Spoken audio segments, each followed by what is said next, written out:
Remember that giant sucking sound? We have got to stop sending jobs overseas. To those of you in the audience who are business people, pretty simple.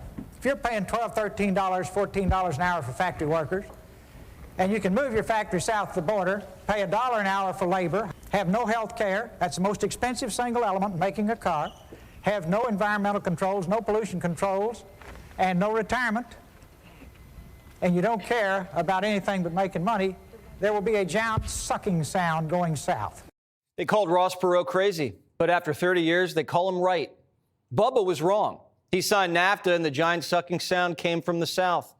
And then he signed the China deal, and the giant sucking sound came from the East. There were a lot of sucking sounds in the 90s, and Chuck was fed up. We are fed up, Mr. President. The Chinese should play by the rules once and for all. But how can we stand by as millions of American workers lose their jobs, as thousands of American companies can't compete fairly? No one seeks political advantage. What we seek, rather, is fairness. Fairness in trade.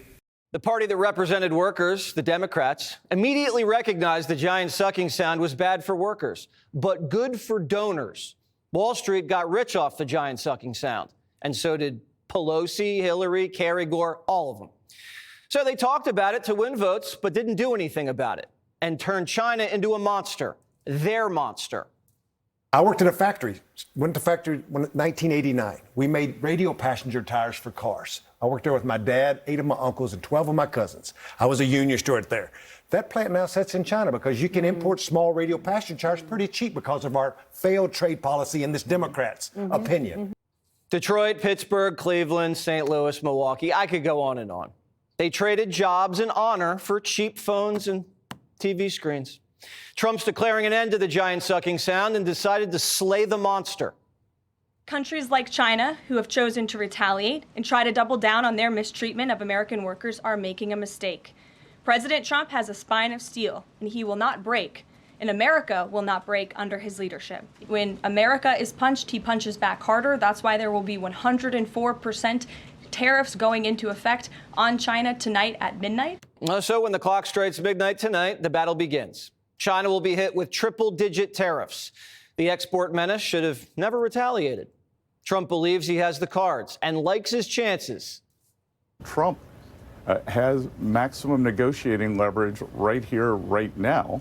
And I think it would be a mistake for anyone to think otherwise. I think it was a big mistake, this Chinese escalation. If you look at the history of the trade negotiations, we are the deficit country. So what do we lose by the Chinese raising tariffs on us? We export 1/5 to them of what they export to us. So that is a losing hand for them. China had a plan. Dump cheap goods into the rest of the world, use the money to build their military, and pass the U.S. as the world's top superpower. But if China can't dump cheap goods here, and we're the world's biggest market, they have nowhere else to sell. They can't sell to Europe. They don't have the consumer power. And they can't sell to themselves because their birth rate's cratered. And once China can't sell, they have to lay off their workers.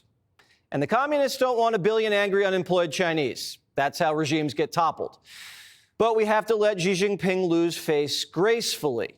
A quick, violent death makes us collateral damage.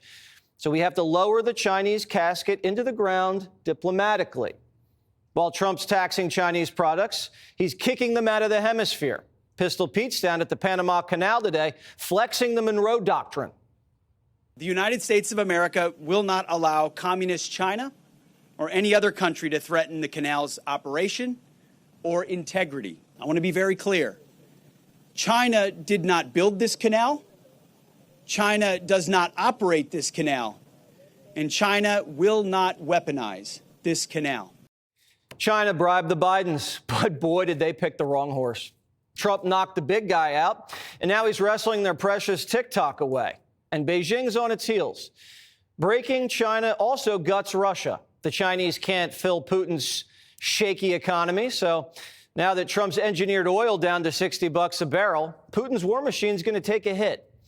Russia's influence in the Mideast is weaker than ever. Their proxy in Syria got picked off, and their other proxy, Iran, as we speak, is surrounded by 2 U.S. aircraft carriers, the USS Truman and the Vincent. Oh, and we have B-2 bombers waiting at Diego Garcia in the Indian Ocean, while Trump's chief negotiator, Steve Witkoff, starts bargaining with the mullahs. Now, if they knock off their nuke program, we can bring Iranian oil back online and drive the energy prices down even lower. That'll hurt Putin, bring rates down, and take the edge off any inflation that the trade war triggers. And Europe knows where its bread's buttered. They can't afford their socialist welfare states without the American security blanket. And we're not going to give them that little blanket if they don't drop their tariffs. And they just said they're willing to go down to 0 tariffs. And if they kill their VAT tax and sprinkle in Greenland, we could have a deal. America dominating the Arctic is necessary for international security. And world peace costs money, which is why we need Ukrainian minerals. Who else does the world want on top? Us or China? Trump's logic is that China doesn't have the cards, and they're bluffing. China wants to make a deal badly, but they don't know how to get it started. We're waiting for their call. It will happen. And China can't afford to play the long game here because the rest of Asia is racing to negotiate with us. The Chi-Coms are isolated, and they know it. President Trump made it very clear that the era of American economic surrender is over. President Trump is no longer going to allow American workers and companies to be ripped off at the hands of foolish trade practices that shipped away millions of high-paying jobs and hollowed out communities across the country. Trump could go to China like Nixon did and rewire the world all over again. Give Xi a soft landing, let him put out domestic propaganda like he won. Who cares?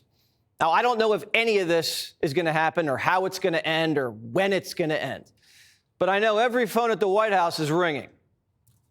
We're managing a massive number of requests for negotiations. It's actually logistically quite challenging just to go through them. It's something that I've been spending a lot of the time this morning doing because at NSC and NEC, what we have to do is prioritize the meetings for the president. And there are so many to go through that, we're actually getting ready to present a plan for him on, who and when.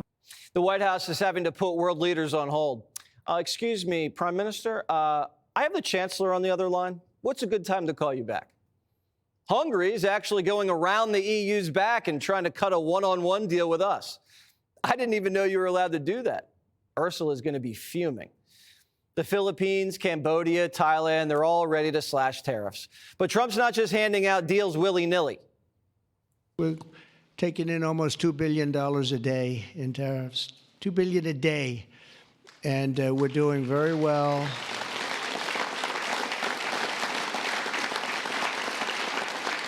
And we're doing very well in making, I call them tailored deals, not off the rack. These are tailored, highly tailored deals. Right now, Japan is flying here to make a deal. South Korea is flying here to make a deal, and others are flying here.